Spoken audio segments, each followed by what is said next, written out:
Detya Surabuta Antaka. Cerita ini diambil dari epos Wiracarita Ramayana Gubahan Empu Valmiki atau Walmiki yang terdiri dari 7 babak atau Saptakanda.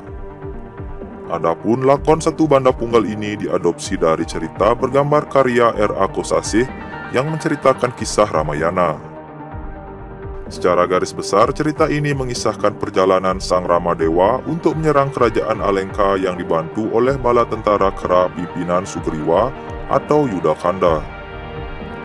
Adapun tujuan Sang Ramadewa menyerbu negeri tersebut adalah untuk merebut kembali Dyah Janaki atau Dewi Sita yang telah diculik oleh Rahwana.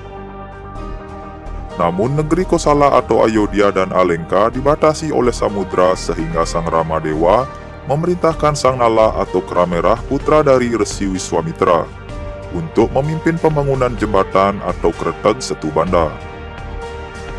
Di sisi lain, Sang Prabu Rahwana mengetahui hal tersebut dan memerintahkan putra Detya Surabuta atau hasil perkawinannya dengan Dyah Bagawati Siluman Buaya Putih dari kerajaan Rawa Kumbala untuk menggagalkan pembangunan jembatan tersebut dengan mengerahkan bala tentara buaya untuk menyerang para kera yang sedang membangun jembatan.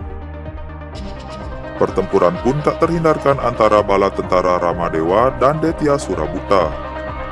Pertempuran dahsyat terjadi, samudra terguncang dan akhirnya pasukan buaya terdesak mundur. Dan Detya Surabuta tewas di tangan Hanuman dengan membelah tubuhnya menjadi 2.